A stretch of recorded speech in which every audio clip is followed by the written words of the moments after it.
Assalamualaikum dan salam sejahtera saya ucapkan kepada semua ibu bapa dan pelajar SMK Bandar Seri Alam. Saya Puan Nurliza binti Karimin selaku GPK Pentadbiran akan memberi sedikit taklimat berkenaan ujian pengesanan pertengahan tahun atau UPPT PDBR bagi tahun 2021. Ujian pengesanan ini akan dibuat untuk semua tingkatan bermula dari tingkatan peralihan hingga ke tingkatan 5. Sebagai pembuka bicara, saya ingin mengucapkan tahniah kepada semua pelajar yang telah mengikuti kelas PDPR sepanjang PKP. Kehadiran dalam kelas PDPR telah memastikan pelajar-pelajar mendapat pendidikan dalam keadaan norma baru. Banyak ilmu pengetahuan yang diperolehi walaupun berada di rumah dan guru-guru sentiasa bersedia membantu agar pelajar-pelajar tidak ketinggalan dalam pelajaran. Untuk itu, kami pihak sekolah mengadakan ujian pengesanan pertengahan tahun untuk meninjau sejauh mana pemahaman pelajar-pelajar dalam mata pelajaran yang diikuti. Diharapkan semua pelajar dapat bersedia dalam menghadapi UPPT. Sebagai permulaan, saya akan menerangkan tentang maklumat terperinci bagi ujian pengesanan pertengahan tahun tersebut. Persoalan pertama, bilakah UPPT akan dijalankan? Bagi menengah atas, ia bermula pada 5 September hingga 9 September, manakala bagi menengah rendah, ia bermula pada 19 September hingga 23 September. Persoalan kedua, bagaimanakah ia dilaksanakan? Pihak sekolah akan menetapkan tarikh peredaran kertas soalan bagi menengah atas pada 28 dan 29 Ogos, manakala pengedaran kertas bagi menengah rendah akan dibuat pada 3 dan 4 September. Semua pelajar dikehendaki menjawab soalan mengikut jadual ujian yang telah ditetapkan. Setelah siap, pelajar bolehlah memasukkan semula kertas tersebut ke dalam sampul plastik untuk dipulangkan pada tarikh yang telah ditetapkan. Di sini saya ingin menunjukkan prosedur untuk mengambil kertas soalan bagi tingkatan menengah atas. Pengambilan kertas soalan adalah secara drive-thru, iaitu pada 28 Ogos untuk tingkatan 4 dan 29 Ogos untuk tingkatan 5. Masa adalah antara pukul 9 pagi hingga 1 petang. Setiap orang pelajar ataupun ibu bapa akan menerima satu sampul plastik berisi kertas soalan. Dan pelajar serta ibu bapa ini perlu menandatangani borang penerimaan kertas soalan sebelum beredar. Untuk pemulangan kertas soalan, pelajar atau ibu bapa boleh menghantarnya ke pondok pengawal sekolah dari 10 hingga 12 September 2021 bermula dari pukul 8 pagi hingga 5 petang.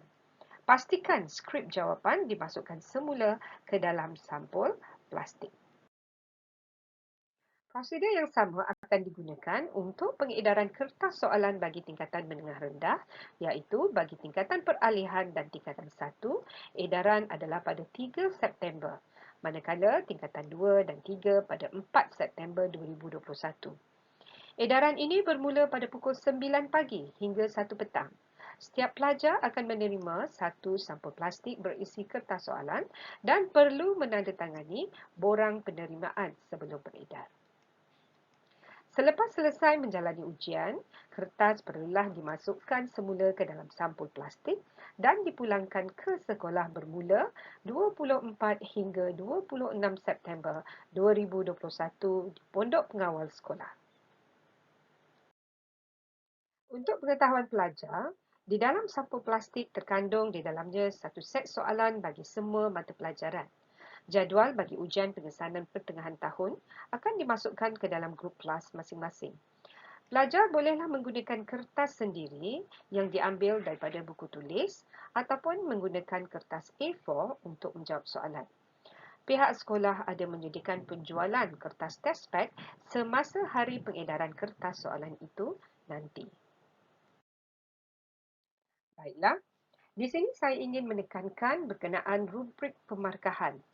Terdapat 3 kaedah pemarkahan, iaitu 70% yang akan diberi untuk markah daripada kertas soalan, 20% akan diambil daripada hasil kerja PBD, iaitu tugasan dan latihan yang dihantar kepada guru sepanjang kelas PDPR, dan 10% markah pula adalah dari segi kehadiran. Di sini saya ingin mengambil kesempatan untuk meminta kerjasama dari ibu bapa, mengingatkan anak-anak untuk menyiapkan latihan atau tugasan yang telah diberikan oleh guru dan menghantarnya secara maya atau snap gambar kepada guru untuk direkodkan. Jika tidak, pelajar akan hilang markah di bahagian ini. Ujian pengesanan pertengahan tahun PDPR ini adalah sangat penting untuk guru menilai sejauh mana keupayaan pelajar dalam memahami tajuk-tajuk dalam mata pelajaran yang telah diajar. Sekiranya pelajar faham soalan, maka pelajar tidak akan mengalami masalah untuk mendapatkan jawapan. Ujian ini dijalankan di rumah masing-masing. So, semua pelajar perlu sentiasa mengingati tarikh dan masa ujian dijalankan. Sekiranya ada masalah, bolehlah berhubung dengan guru mata pelajaran masing-masing pada hari ujian dijalankan. Untuk mengakhiri talimat ini, saya berharap semua pelajar akan bersungguh-sungguh menjalani ujian pengesanan pertengahan tahun atau UPPT PDPR 2021. Bak kata pepatah, usaha tangga kejayaan. Maka buatlah ulang kaji dan fokus pada pelajaran yang telah dipelajari. InsyaAllah anda semua akan berjaya. Sekian, terima kasih.